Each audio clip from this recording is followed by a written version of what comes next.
very powerful to have clear about one's intention.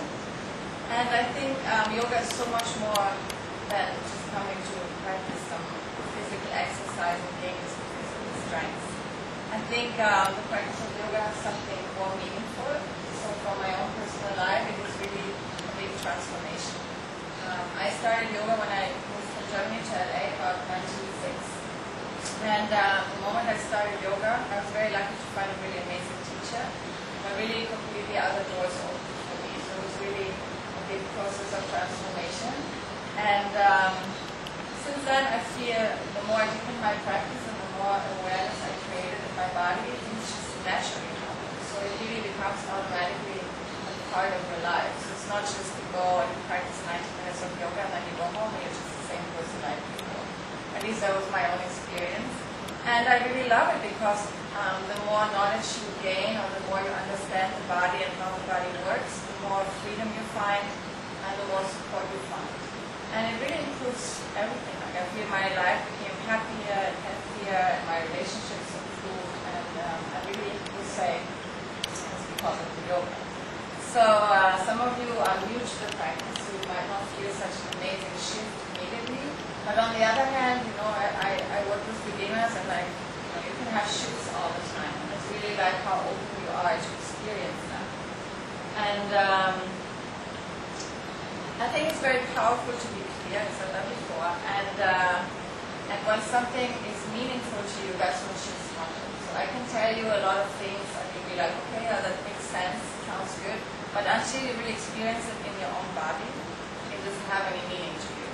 And that's what the workshop is about today. So I'm hoping to give you some more tools to really feel a deeper connection with your body. And I think we're all dealing with stability and freedom. Like when you look at your life, as much as you look at your body, there's two types of people. There's people that are very contracted, maybe tight, and really need to find more freedom and expand a little bit more and open a little bit more. And then there are people that are very open, very much out there, very free, but maybe we feel a little bit lost because we kind of don't feel connected, we don't have the strength.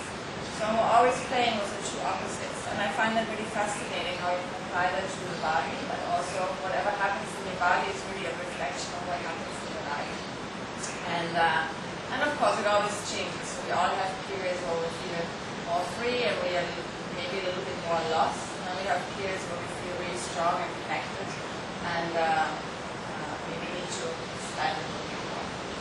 So what I would like to do first actually is I would like you to turn to the person next to you and share for a couple of minutes what yoga means to you, or what experience you had so far with yoga, and yeah, if anything inspired or touched you in the practice of yoga. If you've never practiced yoga before, find a partner that has practiced yoga before. So maybe you pair with one of you is Karen and one of you is Özlem. And then if you miss one partner, I'll jump in.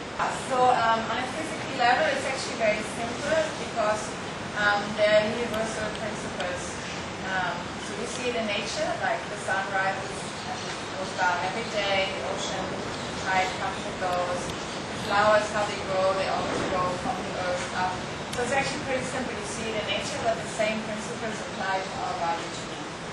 And I always love to use the image of a lotus flower because I find lotus flowers is so beautiful. And it's actually the more they root down into the earth, and the more they really dig down into the mud, the more they can blossom on the top. That's how I got to the idea of rooted rise, because I feel when you look at a lotus flower, they look so peaceful and so graceful, and all they really need to do is like root strongly. And for the body, it's also when our body is correctly aligned and when all the muscles are in place, the nervous system can relax. There's no stress in the body, and that's when we practice yoga and we feel, oh wow, this is really nice because now we can hold this pose for half an hour. So all the stress or the tension that we sometimes feel in a challenging pose completely dissolves. And it's the only reason for it is that we maybe draw the shoulder back into the socket, and we didn't know that before. Or that we really felt the connection of the more I press my heel down, the more I can rise up and feel really strong in my legs. So this is what we are playing with today. So last one is a very good pose to explore for the alignment. You want to have your feet parallel. And when you look down at your feet, you want to align your second toe with the middle of your ankle. And then you want to lift all your toes, and you feel 4 corners of your foot. And the mount of the big toe, the mount of the little toe, the inner and the outer ankle. So sometimes we're more on the outer edge, and sometimes we're more on the inner edge. If you play with it, you feel how it also affects the knees and the rest of your legs. So you can see that already the alignment really starts with the feet.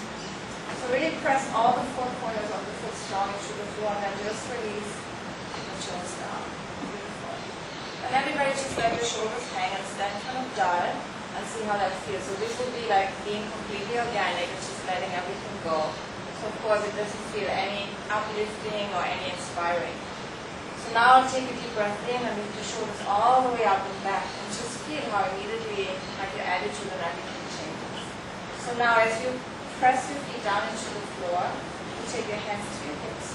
Feel that there's 2 energies. There's one energy that's rooting down into the floor, and the more you press down into your feet, the more you can lift your chest up and back. So the side body becomes really nice and long.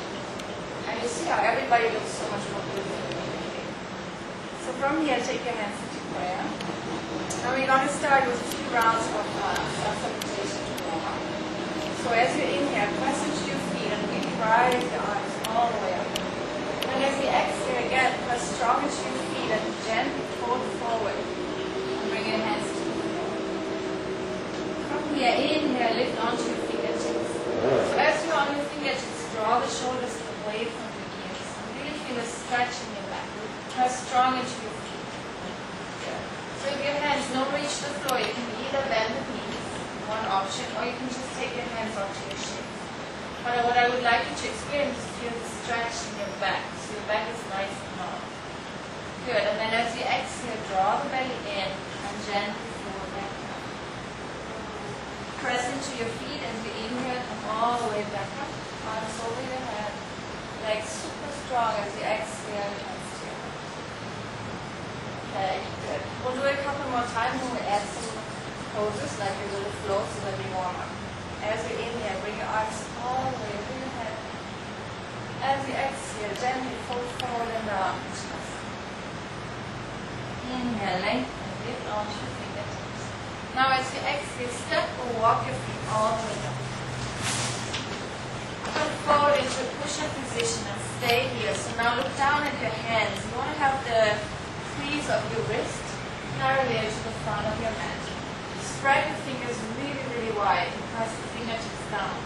So feel how that also changes. Like if your fingertips would be, if your hands would be together, your fingers together, you don't feel so strong. Spread the fingers like the rays of the sun. Good. And then from here, engage your legs. Put the legs towards each other and draw the belly in. You feel super strong. Reach back through the heels and reach forward through your head. Nice. And take 2 more breaths. Now lift from your belly and your hips up and back into downward facing dog.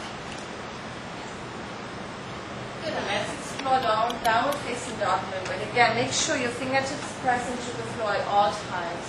I would walk around trying to lift your fingers over the able to. Nothing is pressing down. Good. Very, very nice. At the same time, if you feel your back is a little bit round, keep your knees bent. Let's lift your hips. Nice. And then feel your legs super strong. You can bend your right knee and press the left heel into the floor. And breathe into the back of your left leg. Nice. Good.